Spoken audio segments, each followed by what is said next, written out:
Hi friends, welcome back to channel Vinod's Kitchen. இன்னைக்கு வீடியோல நம்ம ஆப்பிள் அல்வா ரெசிபி தான் பார்க்க போறோம். ரொம்பவே ஈஸியா பண்ணலாம் இந்த ரெசிபி. வாங்க எப்படி பண்றதுன்னு பார்க்கலாம். வீடியோக்குள்ள போலாம்.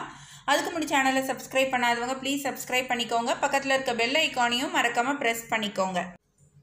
ஆப்பிள் அல்வா பண்றதுக்கு ஒரு ஆப்பிள் எடுத்துர்க்கேன். இந்த புளிப்பு தன்மை அதிகமா இல்லாம கொஞ்சம் ஸ்வீட்டா இருக்கிற ஆப்பிளை எடுத்துக்கிட்டீங்கன்னா நல்லா இருக்கும்.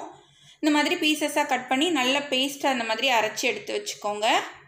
இப்போ கார்ன்ஃப்ளவர் வந்து ஒரு 1/4 கப் அளவு எடுத்து அதில் 3/4 கப் அளவு தண்ணி சேர்த்து கெட்டி இல்லாமல் நல்லா கரைச்சி எடுத்து வச்சுக்கோங்க.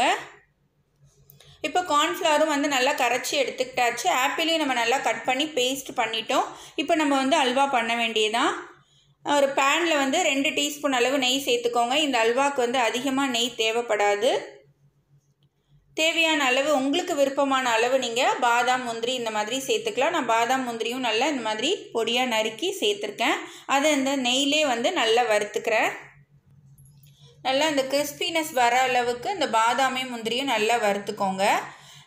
இந்த மாதிரி நல்லா வறுப்பட்டதுக்கப்புறம் ஒரு பிளேட்டுக்கு மாற்றிட்டு நீங்கள் லாஸ்ட்டாகவும் ஆட் பண்ணலாம். அப்படி இல்லைன்னா இதோடே நீங்கள் வந்து ஆப்பிளையும் சேர்த்துக்கோங்க. அரைச்சி வச்சுருக்கிற ஆப்பிளை இப்போ இந்த ஆப்பிளை சேர்த்துட்டு நல்லா சுருண்டு வர அளவுக்கு ஒரு 3 நிமிஷம் நம்ம நல்லா கைவிடாமல் லோ ஃப்ளேமில் வச்சு வதக்கி எடுத்துக்கலாம். அந்த பச்சை ஸ்மெல் எல்லாமே போயிடும்.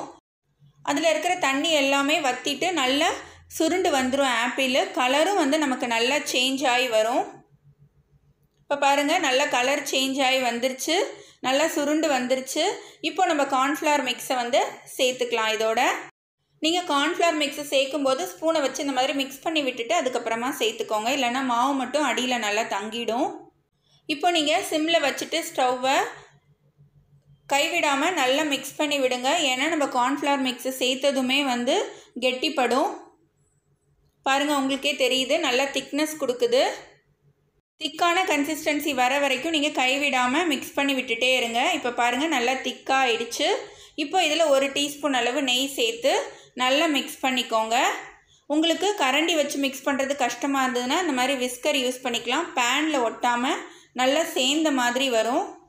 இப்போ பாருங்கள் உங்களுக்கே தெரியுது டிஃப்ரென்ஸு. இந்த மாதிரி பேனில் ஒட்டாமல் வரணும். இந்த ஸ்டேஜில் நம்ம வந்து சுகர் ஆட் பண்ணிக்கலாம். 1/2 கப் அளவு சுகர் சேர்த்திங்கன்னா கரெக்டாக இருக்கும். சுகர் சேர்த்ததுமே நல்லா இலகி கொடுக்கும். சுகர் வந்து சேர்க்கறதுக்கு முன்னாடி எப்படி சேர்ந்த மாதிரி பேனில் ஒட்டாமல் வந்துச்சோ அதே மாதிரி இந்த சுகர் ஃபுல்லாக மெல்ட் ஆகிட்டு திரும்ப சுருண்டு பேனில் ஒட்டாமல் நமக்கு வரும். அந்த ஸ்டேஜ் வரைக்கும் நம்ம இந்த மாதிரி கைவிடாமல் மிக்ஸ் பண்ணி விட்டுட்டே இருங்க. இப்போ பாருங்கள் ஓரளவுக்கு சேர்ந்த மாதிரி வருது. சுகர் ஃபுல்லாகவே நல்லா மெல்ட் ஆகிடுச்சு. இப்போ இதில் வந்து நம்ம ஒரு பிஞ்சு சால்ட்டு சேர்த்துக்கலாம். சால்ட் வந்து சேர்க்கறதுனால ஸ்வீட்னஸ் வந்து நமக்கு கொஞ்சம் எடுத்து கொடுக்கும். இந்த ஆப்பிளில் இருக்கிற புளிப்பு இந்த ஸ்வீட்னஸ் எல்லாமே ஈக்குவலாக ஆகிடும். கொஞ்சமாக ஏலக்காய் தூள் வாசனைக்காக சேர்த்துக்கோங்க. உங்களுக்கு விருப்பம்னா ஃபுட் கலர் கொஞ்சம் சேர்த்துக்கோங்க. நான் கொஞ்சமாக ஃபுட் கலர் சேர்க்குறேன். எல்லாத்தையும் நல்லா மிக்ஸ் பண்ணி விட்டுக்கோங்க. பாருங்கள் அந்த அல்வாவோட கன்சிஸ்டன்சி கொஞ்சம் கொஞ்சமாக வர ஆரம்பிச்சிருச்சு. பேனில் வந்து ஒட்டாமல் நல்லா சேர்ந்த மாதிரி வருது பாருங்கள். இதுதான் கரெக்டான கன்சிஸ்டன்சி. இந்த லாஸ்ட் ஸ்டேஜ் வந்ததுக்கப்புறம் திரும்ப ஒரு 2 டீஸ்பூன் அளவு நெய் சேர்த்துக்கலாம். நம்ம மொத்தமாகவே 5 டீஸ்பூன் அளவு நெய் தான் நம்ம சேர்த்துருக்கோம் இந்த அல்வாவுக்கு. நெய் சேர்த்ததுக்கப்புறம் பாருங்கள் எவ்வளோ ஒரு சூப்பராக வந்துருச்சு. பார்க்கும்போதே நமக்கு சாப்பிட்ணும் மாதிரி இருக்குது. அதே மாதிரி இந்த அல்வா பண்ணுறதும் ரொம்பவே ஈஸி. நீங்கள் பார்க்கும்போதே தெரிஞ்சிருக்கும். கண்டிப்பாக நீங்கள் வீட்டில் இந்த ரெசிபியை ட்ரை பண்ணுங்கள். இந்த அல்வாவை நீங்கள் அப்படியே சாப்பிடலாம். அப்படி இல்லைன்னா நெய் தடவின பிளேட்டுக்கு மாற்றி நல்லா ஆற வச்சுட்டு அதை ஸ்லைசஸாக கட் பண்ணி கூட சாப்பிடலாம். இப்போது நெய் தடவின ட்ரேயில் வந்து இதை ஊற்றிக்கிறேன். இதை ஆற வச்சு ஸ்லைசஸாக கட் பண்ண போகிறேன். நல்லா இந்த மாதிரி லெவல் பண்ணிவிட்டு ஆற விட்டுருங்க. செட் ஆகணும். ஒரு 1/2 ஹவர்லேருந்து 1 ஹவர் நல்லா செட் ஆகிடுச்சு. இப்போ இதை நான் டீமோல் பண்ணி கட் பண்ணிட்டேன். பாருங்கள் எவ்வளோ ஒரு சூப்பராக வந்திருக்கு. சாப்பிட்றதுக்கும் கூட அவ்வளோ ஒரு நல்லா இருக்குங்க. கண்டிப்பாக நீங்கள் ட்ரை பண்ணுங்கள். உங்களுக்கு இந்த ரெசிபி பிடிச்சிருந்தனா லைக் பண்ணுங்கள், ஷேர் பண்ணுங்கள். எப்படி இருந்துச்சுன்னு எனக்கு கமெண்ட் பண்ணுங்கள்.